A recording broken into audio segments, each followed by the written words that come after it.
Recording in progress.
Awesome. Hey, everyone. Welcome to Beyond Words, conversations on language, music, and mind in collaboration with SpeechTherapyPD.com. I'm your host, Garrett Oyama, a musician practicing SLP and PhD student with an interest in all things language, music, and cognition. I'm so excited that we have the one and only Dr. Rhiannon Luyster with us today. Dr. Rhiannon is an associate professor of communication sciences and disorders at my alma mater, Emerson College, and a core faculty member of Kids at Emerson. Her research focuses on language development in autistic children with a particular emphasis on variability in language profiles, unconventional language features, and how caregiver input shapes communication. Dr. Luyster's work challenges deficit-based interpretations of autistic language by examining how features such as neologisms, focus interest, and caregiver-child interaction can reflect meaningful, rule-governed linguistic systems. Her research has important implications for assessment, intervention, and how clinicians conceptualize language differences in autism. She also happened to be my favorite grad school professor. Thank you so much for being here. Before we get started, we have a few items to mention. Most of these upcoming podcasts, including today's, will include an accompanying course on speech therapy PD that is available for Point One ASHA CEUs. And we each receive compensation for speech therapy PD for this podcast, but there are no other non-financial disclosures to report at this time. So without further ado, Rhiannon, welcome to Beyond Words. How are you doing? I'm doing great. I'm so happy to be here. Thank you for having me. It's great to see you again. I always just ask the guests a little bit about their origin story. And I don't know if I ever got yours in grad school. But yeah, what got you interested in this field? Oh, this is one of my favorite stories. Gosh, if I didn't get a chance to tell you this story, Garrett, what an oversight on my part when we were at Emerson. So my origin story, I think there's sort of like different threads that came together for me. I guess in terms of my origin story of being interested in kids, I was one of those people who, as soon as I was no longer being babysat, I wanted to like babysit other kids, you know? So I started out as like a babysitter through middle school, high school, and then I guess I first got interested in psychology in high school. There was an AP class that was, you know, something very fundamental about psychology or psychological concepts or something. And that really sort of snagged my attention. So by the time I got to college, I knew I was interested in psych and I knew I was interested in kids. So those were both sort of important realizations. And then I think it was after my junior year of college. So this would have been like 1998. I decided I would work at a overnight camp in upstate New York for kids who had sort of like emotional and behavioral difficulties. Um, and this is 1998. So think about the world of autism in 1998, right? Not a lot of Mm. services available. Certainly not a lot of overnight summer camps for kids with autism, Right. right? But I arrived at this camp not knowing about autism really, not thinking about autism, not being motivated to work with kids with autism, but I just happened to have three kids with autism who I worked with closely over the course of the summer, and they were my favorite campers. I mean, they really sort of ran the autism spectrum in really interesting ways, So we had, I had one kid who was minimally speaking, and I had another kid who was bilingual. Mhm. And, I had one kid who was really easygoing and very social in his way, and another kid who was highly anxious and really needed things to be predictable and um, for him to sort of know what was coming next at all times. So I got back to college my senior year sort of thinking, I want to work with kids with autism, I found my thing. Um, and at that point, again, this is 1999, 2000. My mom had been a special education teacher, and so I thought I'll be a special ed teacher. So I came up to Boston. I did a master's degree in special education at Boston College, and I taught in the Brookline public schools. And I taught 1 year in an inclusive preschool classroom, and then I taught a second year in a substantially separate classroom for kids with autism. And it was during that 2 year stretch where I was getting my master's degree and working as a preschool teacher that I sort of had this realization that I had both maybe made a misstep and had discovered something that I deeply loved. I mean, I deeply loved working with the autistic kids. And I was as I continue to be really intrigued by the ways that they learned and the ways that they engaged and all the strengths that they had and all the difficulties that they had. But I sort of found myself with all these questions that I wanted to ask and no real way to answer them. So I decided I wanted to go back for my PhD, and it was at that point that I went back to do my doctorate work. And I know you and I have had conversations about that experience. Yeah. And that was something that I just loved, and I felt finally like I had found the thing that I was meant to do, and I still feel that way 24 years later. So I'm really lucky to still feel like I made the right choice. That's beautiful. It's so cool that you have this camp counselor story, because literally the last person I talked to on the podcast, which is crazy because she was the first one. This is Dr. Jill Kreist. She works in aphasia, Okay. and her origin story was also as a camp counselor, and that was inspiring Yeah. enough for her to want to go into this field. So yeah, it's cool. I'm seeing getting to hear a bunch of stories from people. I'm seeing some familiar threads pop up here and there. Yeah, I think it's that immersive experience where you really are, in a sense, you take a role as a daily caregiver, and you really get that 24-hour a day sort of view on strengths and Yeah. difficulties and needs and questions, and in a way that I think it's very hard to have a substitute for that. And of Yeah. course, as a parent, I know that, sending your kid to sleepaway camp is nothing like actually being a caregiver for that child, but it gives you this teeny tiny little slice of insight into what life might be like. Right. Yeah, I think so much of the time, when you take a course that is more theoretical, you get these you get these certain concepts, and then you're like, it must be this way, and then you go into the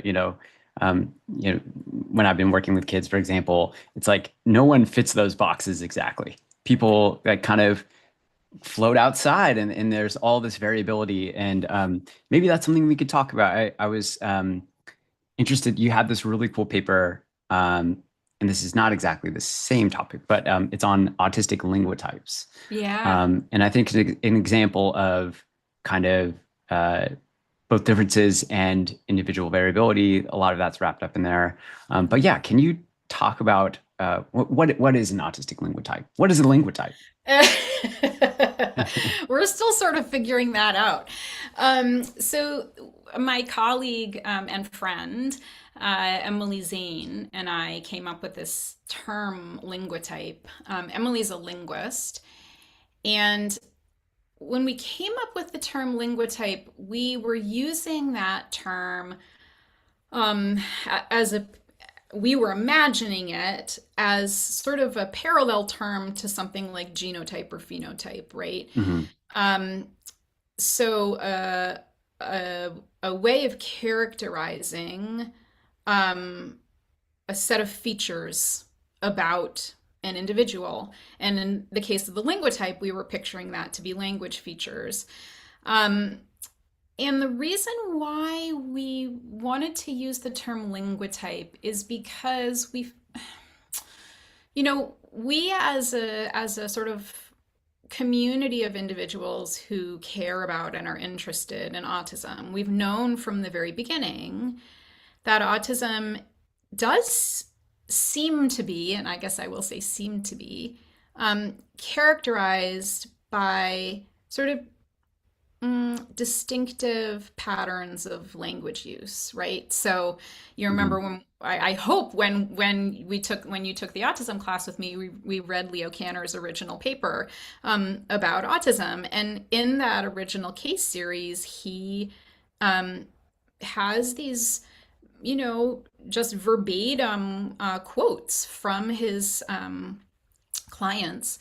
Patients is probably the word that he used, right? But with autism, and even then, he was noticing these distinctive ways of using language, and sometimes those distinctive ways of using language had to do with repetition, right? So echolalia or delayed echolalia.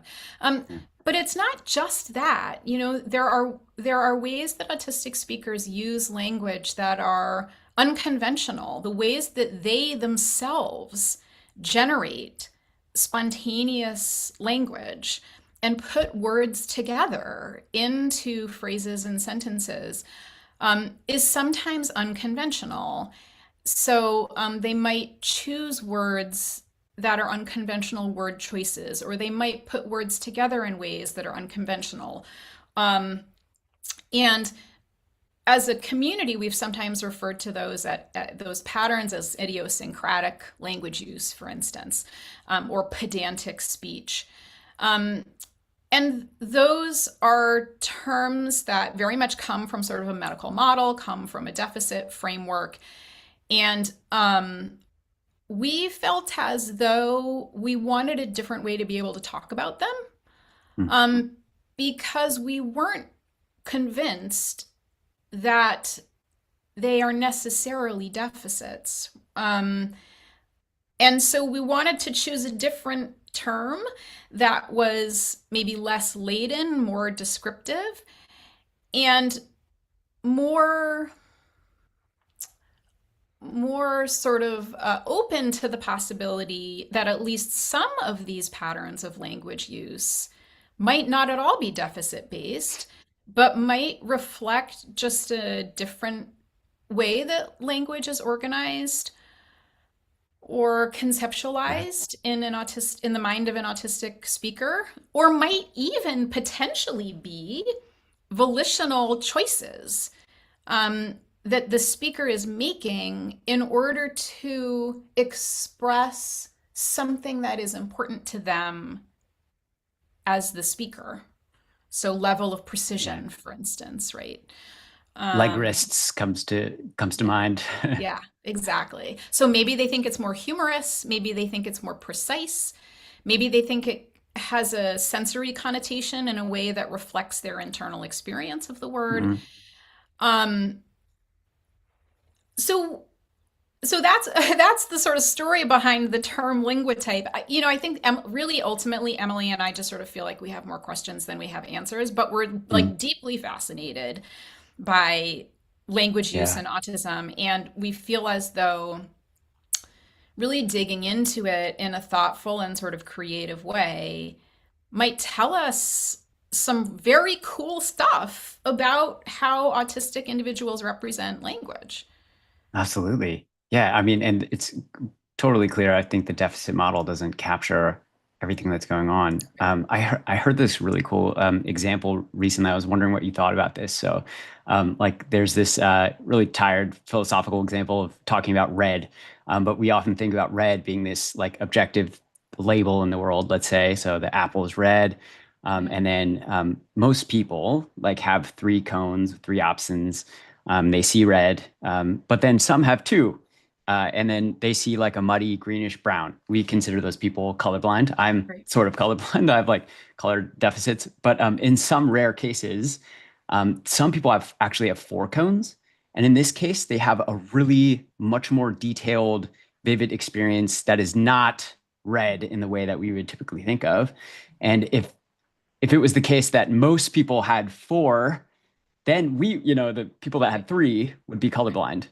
Right. So I was kind of thinking that this is sort of analogous to what you're talking about, in that like in autism, there are these experiences that can be super vivid across different domains, and that maybe like the way that we cut up the world in the same way of talking about red doesn't capture what they're experiencing, and that's why we're seeing some of these differences. And they're probably like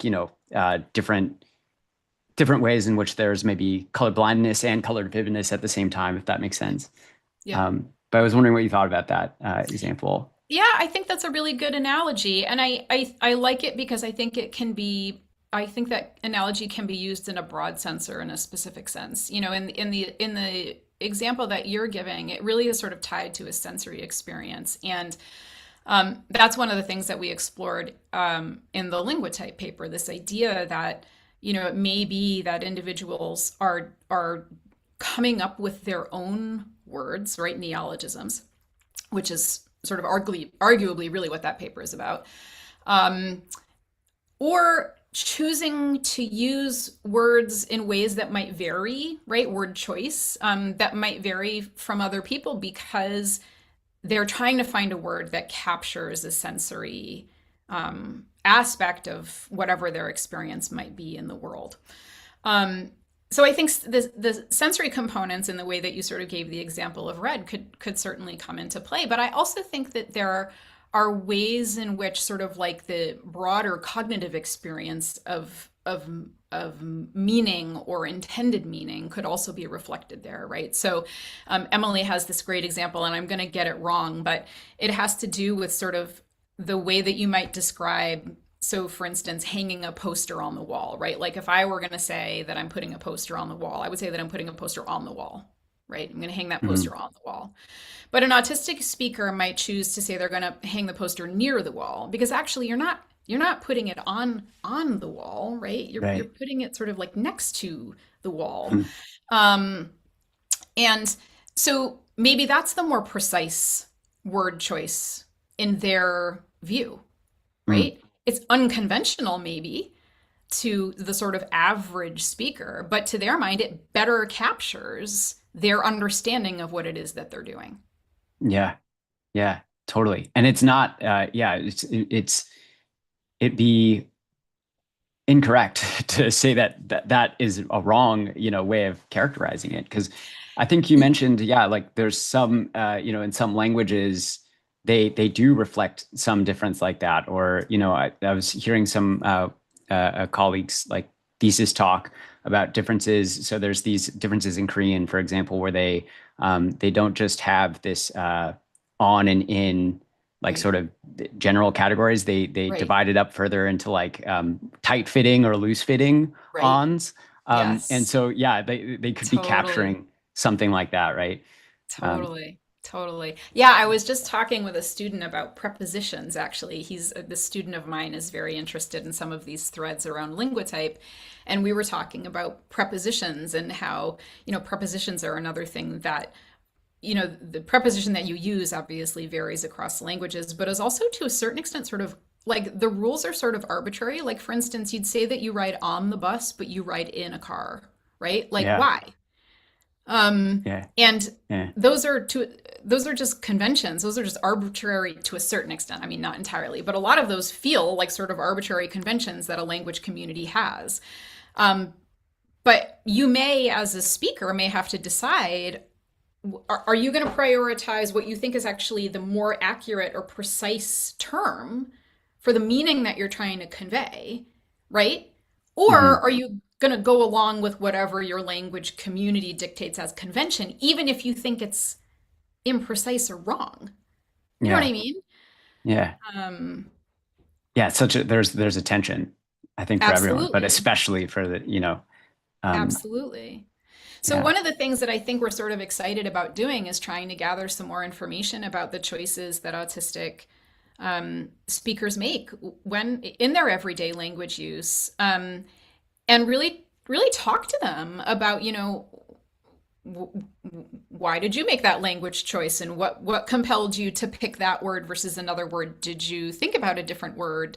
Why ultimately did you choose the one that you chose? And then I think the other thing that we're really interested in is whether those language patterns, um, whether and how language use varies for autistic speakers according to their intended audiences. One of the things that we looked through a lot of first person autistic accounts when we were writing that paper, and we read blogs and we listened to podcasts. And one of the things that sort of stuck with us is an autistic blogger, I believe, talked about how they try to avoid using an autistic linguotype when they're masking. hmm, And I thought that was really interesting, right? What's the role of audience?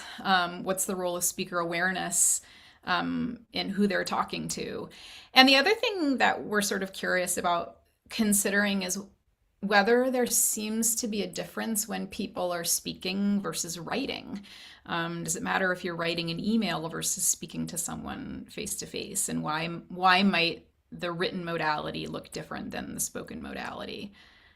oh yeah, Um, super interesting.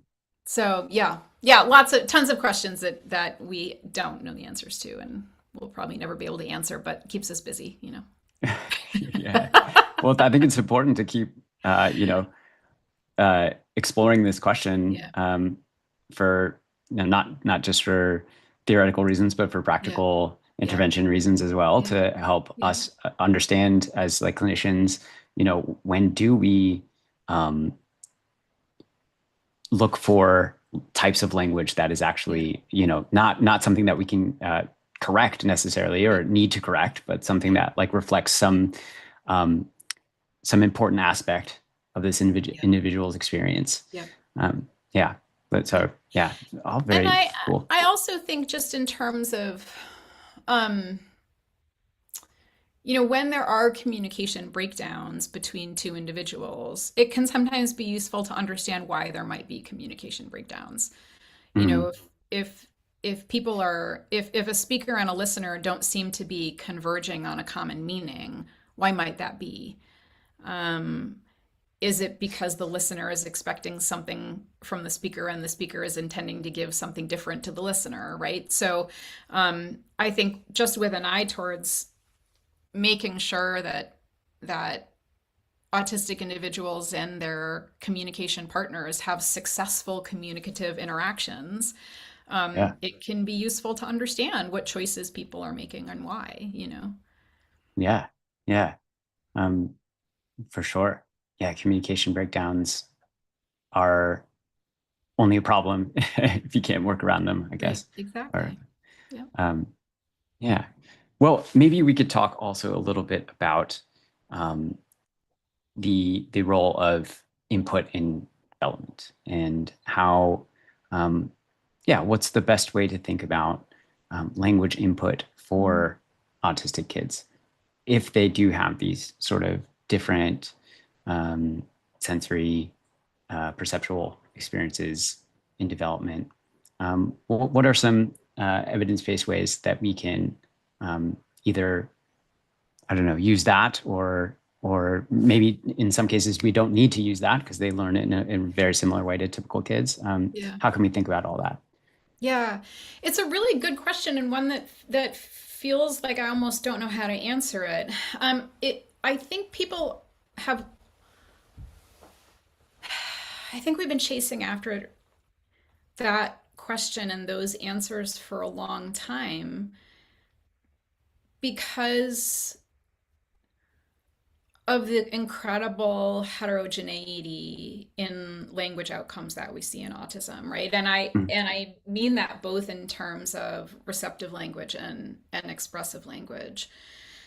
Um, I think about language input, I think immediately, I guess, about building comprehension, building understanding, right? Building the model of language in the brain, in the mind.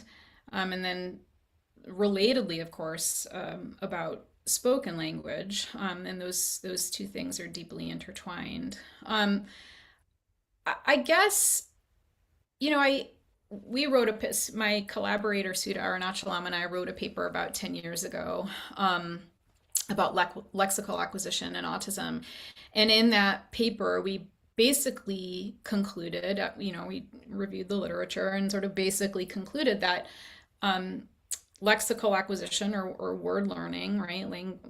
Word learning, I guess, specifically, but more broadly, language learning, seem to progress mechanistically in the same way that it does in non-autistic children. And that there wasn't anything that suggested that the underlying processes were fundamentally different qualitatively. And that's an important conclusion, because if we felt like the fundamental mechanisms were different, that might suggest that a different kind of input was warranted. But we never really felt like there was any evidence to suggest that that was the case. And so I think what we expect in broad strokes is that the same kind of sort of language nutrition that we would expect for non-autistic kids is the language nutrition that you need for autistic kids. We've looked at some other more nuanced questions about word learning in kids with autism, but I think in broad strokes, from where I sit, I think that you want high levels of good quality child-directed speech. Yeah. Doesn't all have to be one-on-one, doesn't all have to be child-directed, Yeah. but that sort of immersive, language that we know to be good for all kids is good for kids with autism. Now, I think we're left with this persistent question about why is it that some kids with autism struggle to learn language, and why is it that some kids with autism have difficulty using spoken language or expressive language in any modality. And I think that's really the sort of unanswered question. I think there are lots of different proposals about why that might be the case, but I don't think at the end of the day that we really have any good answer for that. Mm. Yeah. Yeah. I mean, it's kind of comforting to know that at least the basic advice of like, you should, get a lot of good nutrition, just like for eating or whatever, you want to eat, you want to get a good amount of language input, and it should be high quality. And like perhaps in joint attentional frames, although you have a study about autistic kids also learning from ambient language, like observing two adults talking to each other. But yeah, like it's comforting to know that like, okay, these things are important no matter what. Yeah, So yeah, absolutely. And we want to make sure that the language that they're receiving is a good language model, right? It needs to have good morphosyntax, it needs to have nouns and verbs, it needs to have subjects and yeah, predicates, it's like it needs to be good language. yeah, absolutely. And so I almost think sometimes thinking about it too hard might be counterproductive, right?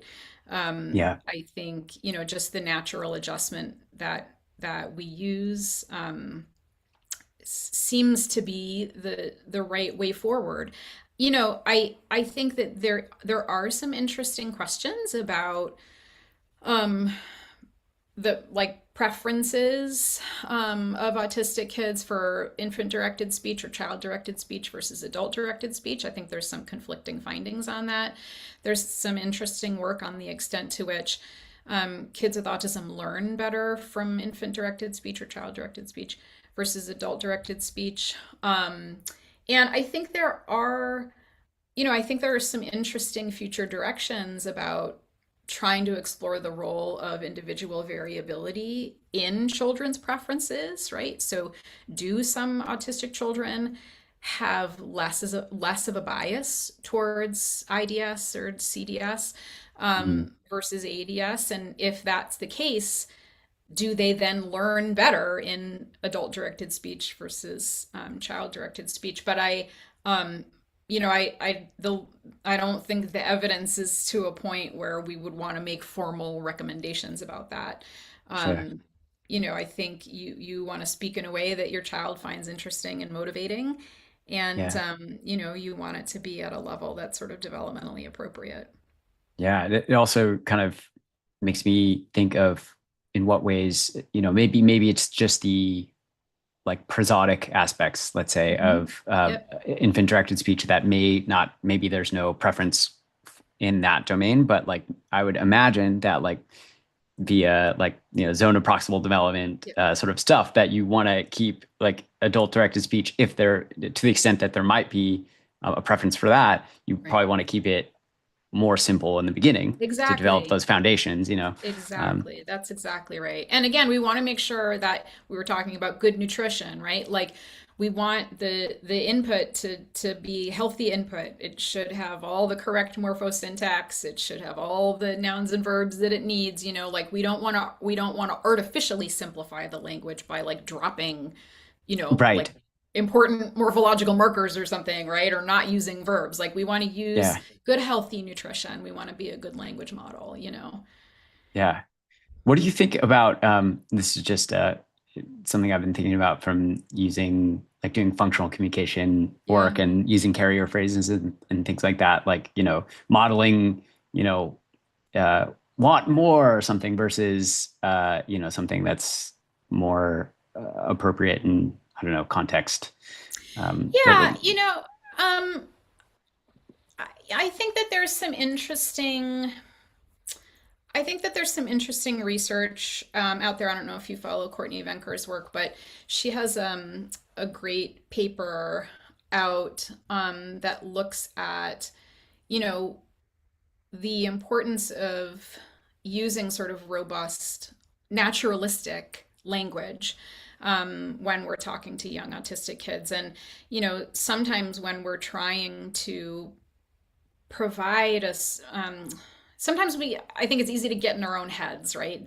That we want to provide a sort of a script, or we're trying to um, maybe oversimplify or make something formulaic. And I think the risk when we do that is that the nutrition of the language goes down a little bit, right? We have Yeah. to make sure that we're Yeah. including all the sort of natural rule governed parts of language. If we want Totally. kids to learn those rules, then we got to follow those rules in the speech. So Interesting. I do think it's a balance of, meeting the child where they're at developmentally, right? Just in the same way that we do with all kids. I wouldn't talk to a 2-year old the way I'm talking to you right now, right? We want the language to be accessible to them developmentally, but we also need it to robustly demonstrate the rules of the language, Right. um, Yeah. in a way that has enough variability in the input that the children can see the variability in the language, you know. How Yeah. else are they going to learn it, right? Right. And it So, probably, I'm sorry, no, no, no, sorry, go ahead. No, no, no. it's just been making me think of like, so I was going over this old Steven Pinker example of like locative alternation. So you can, you can, what is it, load hay into the wagon and load the wagon with hay, but Yeah, uh, you cannot pour the water, pour the glass with water, but you right, can pour water into the glass, and that has something right, to do with like right. the end state. Like the verb contains information about the end state. So I just think that there are so many places in language that actually have really deep meaning that we don't consciously think about, and when we try to artificially, teach language in this simplified way, we actually it's doing something like ultra processed food where you like, I don't know, you like make a bar where you're like trying to like, you're like, oh, we just need protein and fat and whatever, and so we're going to make this thing, and then when you realize that, like, in real fruit or natural fruit there's all these like cofactors and stuff like that are important for the whole piece. So yeah, just made me Oh, think of I that. love that analogy, Garrett. I'm going to steal that. We don't want to feed anybody Cool. ultra processed language, right? Yeah, exactly. That's Exactly. so good. I love that. um So you had this other cool study. I just love the way that you kind of push back against some of these the ways in which we can um, be too, what's the word? I don't know, too quick to kind of label everything as a deficit, right? So obviously there are certain ways in which we want to help, and there are places where autistic kids struggle, but some people have described like like restricted interest, for example, as like something that might be like in autism, as something that might be just purely like we shouldn't have them focus on that. But you have this study that is showing that they can learn equally well from things that are their uh, super focused interest and not. So I don't know. Could you just talk about that study Yeah, briefly? yeah, totally, totally. This was a super fun paper, and I appreciated the way that you opened this topic, Garrett, because um, I think kids, people with autism, the diagnostic criteria, one of the diagnostic criteria is the presence of these very sort of focused interests. And they go by different names, right? Repetitive interests or stereotyped interests or restricted interests in sort of the medical model. And then, sometimes people use language like passionate interests or personal interests or favorite interests when we're trying to sort of work outside of that medical model space. But I appreciated your opening to the topic because I think it's important to acknowledge that these interests, they're very common in autistic individuals, and they can introduce a lot of challenges. They can have detrimental effects on everyday life for the autistic individual. They can be the source of stress and anxiety. They can be the source of safety concerns. I think about kids who elope out of the house because they're trying to go find something or trying to go seek something out. And they can be the source of stress and concern and fatigue for family members and caregivers. So I feel really excited about this project, but I also always like to acknowledge that I totally recognize that these interests are not a monolith, right? They have Right. upsides and downsides. So I think the downsides have been well established, and so we were sort of interested in exploring some of the nuances around these interests. And we are not the only people that are interested in that. There's a fair bit of research looking at the ways in which favorite interests or personal interests have upsides for quality of life, for joy, for enjoyment, for engagement, for motivation. And we were curious to know whether the presence of these passionate interests or favorite interests would detract from learning or not. And, because we're language people, we focused on language learning. So we did a study where we presented two videos to kids. This was a Zoom-based study, so it was a remote study, but it was done synchronously in real time. And we showed the videos. We showed each kid a video teaching a new word. It was actually a new verb. And one of the videos was depicted using their favorite interest. So we had interviewed the families ahead of time. We partnered with the parents to do a Google search to identify an image that best represented their child's passionate interest. So we Yeah, knew it was their that's so most cool. favorite thing. Yeah. And a lot of the kids were so excited and like so hyped to see their favorite thing on the screen, which was really fun. And so that was the sort of teaching a new word with their favorite interest. And then we had a control condition where we taught a different new verb using something that was of neutral interest. And we confirmed that it was of neutral interest with the parents. And we also confirmed that it was not something that they disliked. So it was, just something that they didn't have any particular sentiment about. And what we found was, just as you very eloquently said, that they learned equally as well across both of those conditions. So that was interesting to us for two reasons. First of all, performance was very similar. So there wasn't an apparent advantage for using the favorite interest, but there also was no disadvantage for using the favorite interest. So in as much as favorite interests do, according to lots of other literature, seem to increase motivation and interest, and just anecdotally we saw that, right? The kids got so excited to see their favorite thing on the screen. So if that's a way to increase buy-in, if that's a way to increase interest and attention and motivation, there's no evidence from our study that it interferes with, language learning activities. So that was a really fun study, and I think aligns really well with a lot of the other literature looking at these interests in kids with autism. What was interesting is that in our non-autistic kids, it did interfere. Yeah. Which was Yeah, interesting. that was super. Yeah, I wanted to ask you about that. What is your hypothesis? Why do you think that Oh man, Garrett, there I was an don't know. effect there? Well, can I ask you? Why do you think? We actually Well, don't have a good answer, so I'm curious. yeah. One thing I was thinking about when I was reading that study was, I think you mentioned something about bottom-up salience versus top-down control. Yeah. And I wonder if, so broadly, when I think about both of those things, like bottom-up salience is something that, it grabs your attention, Yeah. and it's not something you have to try and do. And then top-down control is like more of a like this. It's a muscle almost that you develop that develops over time, over development. Yep. And I was wondering if there's just a difference in so for typical kids who are seeing their favorite interest, like this sort of, but the bottom up salience is like just so overwhelming that it's like kind of getting rid of their ability to use executive function in that instance to learn this word.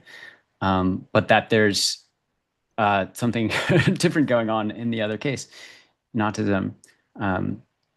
And yeah, that's not sort of super where we eloquent, but landed. that's what, yeah. I mean, that's that. I think that's kind of the best that we can do. If you read first-person autistic accounts about passionate interests in particular, but also sort of attention more broadly, some autistic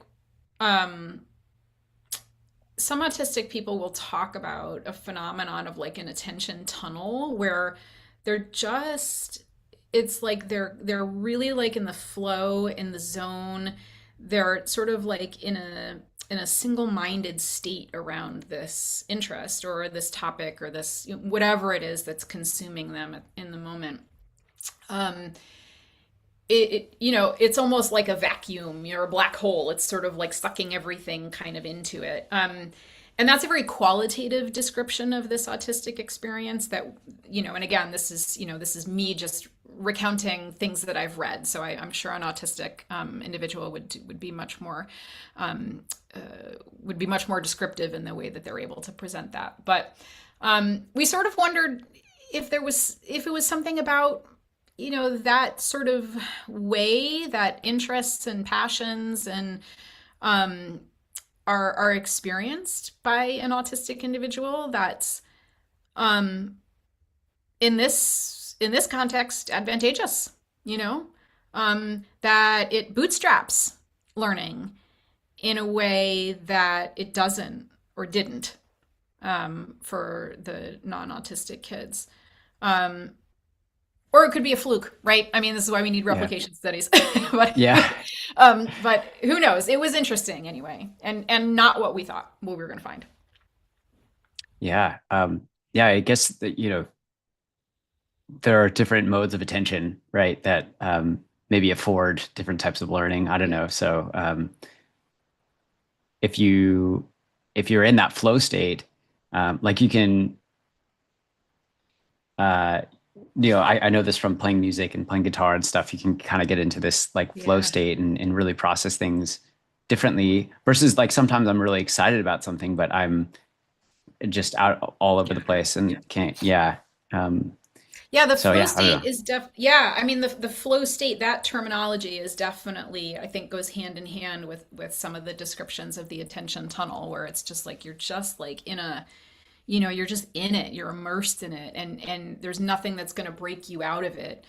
And it's maybe that sort of smooth flow that's easier for kids with autism to get into, and maybe harder for the non-autistic kids. And again, we can't ever think about these things as being simplistically good or bad. I think these are things that probably serve you in some situations and don't serve you in others. But in this situation, it seemed to be a strength.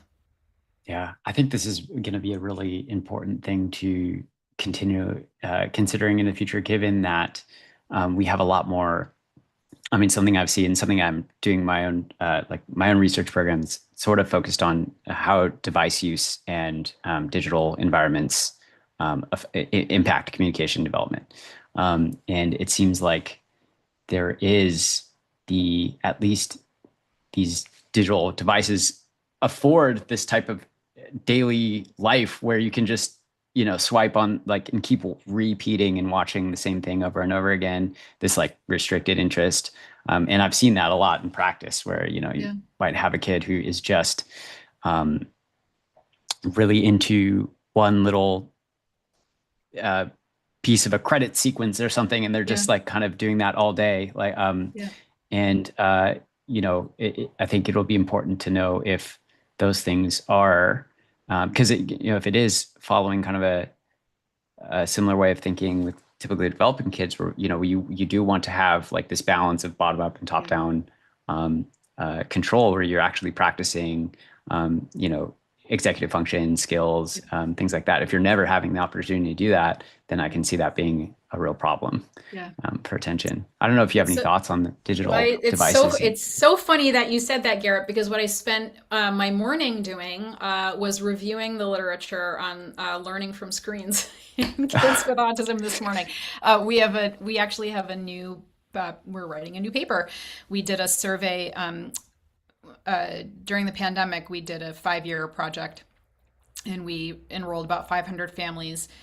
And that project was getting off the ground right at the start of COVID. And so we threw in this question into our sort of family questionnaire that asked parents, do you think your child learns from screens? Why or why not?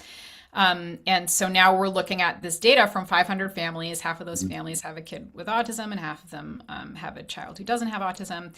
And I have 2 thesis students right now who went through, coded all of the data. We're doing a mixed methods study right now with, it's Sudha Arunachalam, my colleague at NYU, and Kelly Towson, Kelly Coburn, who's at Towson. And it's very interesting that, parents are very convinced that their kid these are preschool aged kids. And so parents in our study are certainly convinced that their child learns from screens in lots of different ways. And they tell us all the things that they think their child is learning from screens.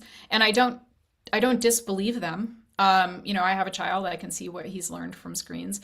Um, and if you look at the literature on parental perceptions of learning from screens, it is similarly pretty positive. Parents do report a lot of learning from screens. They also report a lot of concerns about screens, but Hmm. I mean, they're really quite clear. They think that their child is learning a lot from screens. Hmm. And then you look at the empirical, Yeah. I mean, the more lab-based sort of direct assessment stuff, and it's just like, oh man, screens are not good. And so Yeah. it was just really striking the divide between the parental perception stuff, where I do believe that kids are learning from screens, and I also believe that really more screen time, like higher quantities is generally not Yeah. good. But I think that there's this disconnect between those two narratives. And I don't know what the solution is. I mean, I know that, like, for instance, the AAP has tried to sort of offer some updated guidance about, like, we know we can't say no screens, and so we say co-viewing is better and all of those things. But um, it feels like we're gonna have to, as a community, um, have some, I think, kind of nuanced conversations about how do we do this. Yeah. Yeah. Um, Anyway, Right. but Yeah. yeah, that's a whole nother podcast, Garrett. Yeah. That is. Yeah. I could go on about that. But we talked a lot about that with you know, different people. And so, yeah, it is, like you said, a nuanced question.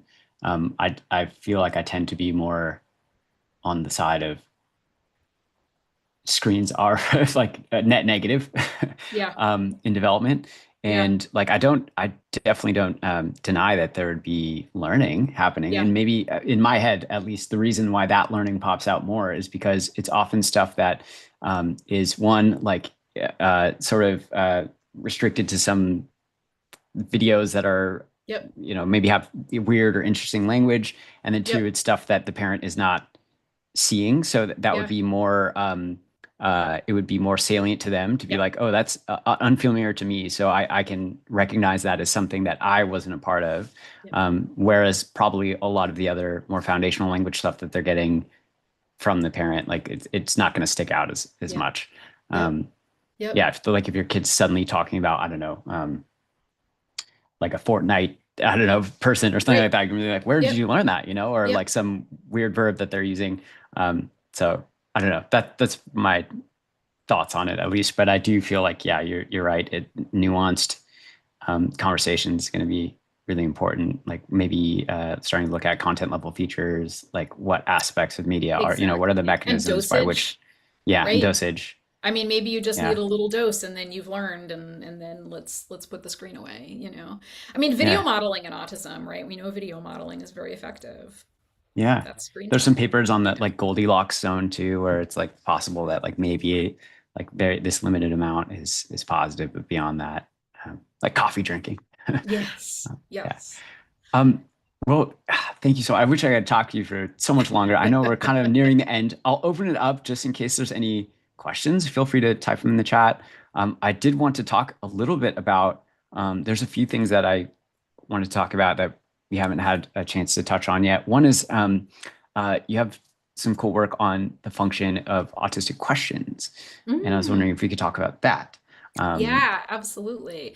So that was a really fun program of research that we got going maybe eight years ago, because I was saying to you earlier, Garrett, I have a son who's 12 now, and when he was 2 or 3, he started doing the thing that all 2 and 3-year-olds do, which is just absolutely floor you with the number of questions that they ask. And my husband and I would just look at each other at the end of each day and being like, oh my God, how many, it was like, what, 200, 300? How many questions was it today? And I was really struck by um, just what a tool question asking was for my son. My son is not autistic, but I always say I learn more about child development from having a child than I did from so much of my other, sort of professional experiences. And so as I watched him grow up, I sort of immediately thought about like, how can I bring this back to my program of research on autism, right? And the beautiful thing about watching my son is that these questions are this very cool intersection of like language, or at least communication, right? Of course, you can pose questions non-verbally, right? But language helps. Um, so it's like language skills, it's like social skills, it's cognition, and even like metacognition, right? Because like you kind of like the kid has to know what they know and what they don't know. And so it's this very cool intersection of all of these great developmental skills. And so I was really fascinated by the ways that he was curating his own learning. And so I immediately like went back to my lab people and was like, I think we need to look at question asking in kids with autism. And what we found, we've done a few studies now, and we seem to be finding the same pattern, which is that kids with autism ask questions, no big surprise there, right? And they ask questions that take different forms. They ask questions that serve different functions.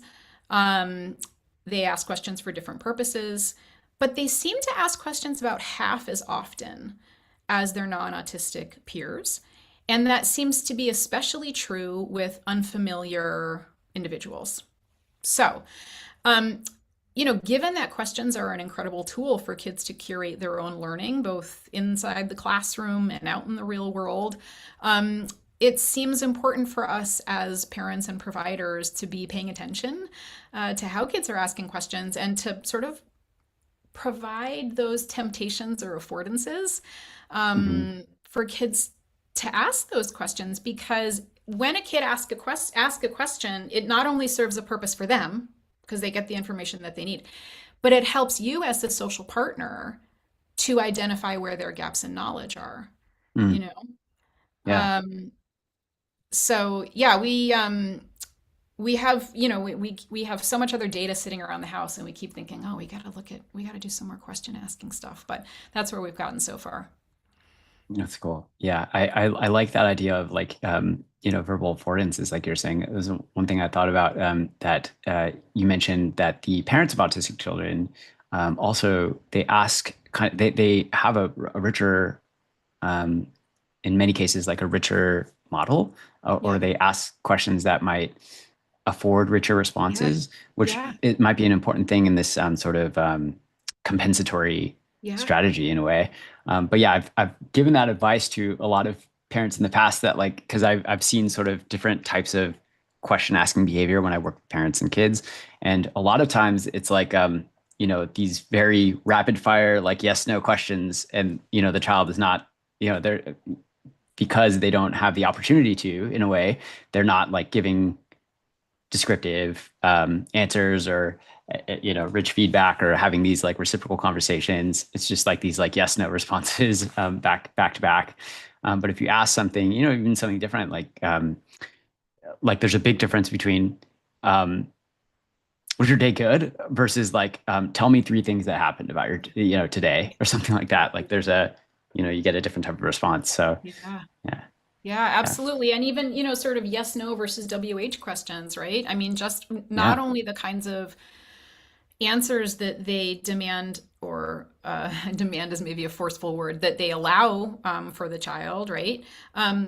But the richness of WH questions, right? Like the grammatical richness of WH questions it's just, like, so thinking about back to our theme of language nutrition, right? Paying attention to the kinds of questions that you're using with your child, not just because they give your child different opportunities to use language in response, but because they provide a richer model, right, of the Hmm. way that language can be used. Yeah, yeah, absolutely. Um, oh man, so cool. I got so many other questions, but I feel like if I go down this other line of questioning, we're gonna go way past the hour. Um, yeah, what are you most excited about now? What do you think needs to be studied in this Hmm. very exponentially quickly changing world? What do I think needs to be studied? Um, I mean, I think It's easy for me to go off in my own head and sort of get consumed by questions that I think are sort of theoretically interesting. But I guess if I bring myself down to earth and I think about the different stakeholders who I talk to and who sort of remind me to pay attention to what's important, I think a continued research and clinical interest in supporting children who are minimally speaking, whether that's research to try to understand what is it that might lead to them being minimally speaking, and are there things that we can do to support language comprehension and expressive language in any modality, research into AAC, right? Clinical training in AAC. So, if I were really to think about, what is it what thread of research and clinical training would make an enormous difference for, a significant community, significant proportion of the autistic community, I think that's probably it, right? And then there's so much that we just don't understand about development in individuals who are minimally speaking and the best ways to support them in schools, at home, after they leave Yeah. schools and enter adulthood. Yeah. So it's actually not the work that I do, but I think if I were really to think about what is it that probably matters most in the real world, it'd be hard to ignore that. Yeah. Are there any takeaways from your particular work that have maybe changed your mind about either autistic language or language more broadly? One, and then two, maybe any takeaways that you'd like clinicians to at least think about or reconsider or ponder.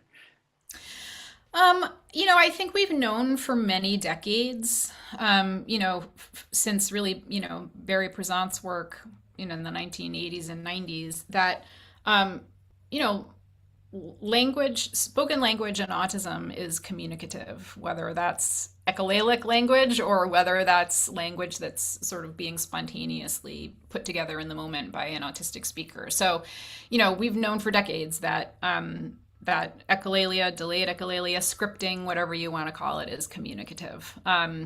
And so certainly that, is a thread that's been woven through my own work in a variety of ways, and I think is a really important thing for everybody to remember. That's not a new idea, that's been around forever, but certainly an important one for clinicians to remember and to remind families of as well. So, I think really just appreciating that language is communication and that can be interpreted in lots of different ways, and to use that as the starting point and the sort of a place to start and to build on. Beautiful. Yeah, I hope this doesn't go too far off the rails, but I wanted to know your thoughts on. So I also, like, my PI's. She's big in infant vocalizations, and her PI was Dr. Aller, who, characterizes the stages of babbling. In any case, he has this. I've recently been working on this data set and looking at infant vocalizations, and a large amount of the protophones that kids make, like speech-like sounds that infants make, are done like in private and not directed at anyone. And we've been kind of talking about this as a form of like motor practice, which is intentional. Like, so we frame this all as an active agent. The infant is an active agent, but like doing this sort of intentional practice, exploring the sonic space. So there's kind of these two prongs. They're both exploring the sonic space for like motor development stuff, and then also like they're foraging for social responses. Foraging, I love that. Yeah. So yeah, that's actually my PI's work. She looks at the physics of foraging and compares that to infants vocalizing in these day-long audio forms. But I was wondering your thoughts on, just to make sure I'm getting this right. Do you think that all all language utterances are serve, they have an intentional social communicative purpose, or could there be an aspect of practice that's also part of that? Yeah, I think all of the above, right? I mean, I think we probably all use self-talk, self-directed speech. And for some individuals, whether autistic or not, that might be actually spoken out loud, or that might be sort of internalized. So I suspect that everything you've just said also applies to autistic individuals, and also applies to different levels of language use. I mean, it's an interesting question, and your point about the role of motor and oral motor, just back to an earlier point. There are a lot of terrific scientists out there who are looking at the role of oral motor control in minimally speaking individuals, and trying Yeah. to consider whether there's a role for oral motor function there. So I think you're right to wonder about the the role both of sort of self-directed language, socially directed language, or utterances or vocalizations, whatever you want to call them, right? But also the role of oral motor. I Mm. think you know, I think the wonderfully complex thing about human development is that we can't pull any of these things apart, right? Mm. Learning Yeah. is embodied. It just is. And so we can't pretend it's not. Yeah. Um, so I have zero answers for you, Garrett, but I think they're great questions to ask. And I think more and more the language development community and autism is very much intersecting with the motor development community and autism, because it seems inevitable, right, that these Yeah. two things have to be connected. Yeah. Yeah. Like you're saying, is necessarily embodied. I think you Yeah, talk about that. Yeah. yeah, Um, yeah, it involves this physical pushing out of air and all these muscle exactly. coordination, everything. Exactly. Yeah. Yeah. Well, thank you so much, Rhiannon. You're an inspiration, and thank you so much for your time. If people want to get involved, where can they find you? Can they reach Yeah, out with questions or you anything? can reach out. Yeah, you can find me on Emerson's website. Absolutely. Just Google me, and my profile's there. Please feel free to reach out with questions or suggestions. We always love to hear from parents and families. We love to hear from autistic individuals. I didn't get a chance to mention this, but my lab works with an autistic advisory board. So we talk to autistic parents, we talk to autistic adolescents, we talk to autistic speech language pathologists, to autistic scientists. And we're always curious to hear from folks who might find our work interesting, or might have suggestions about how to make it better. Awesome. Thanks again, and everyone, take care, stay curious, and hope to see you in the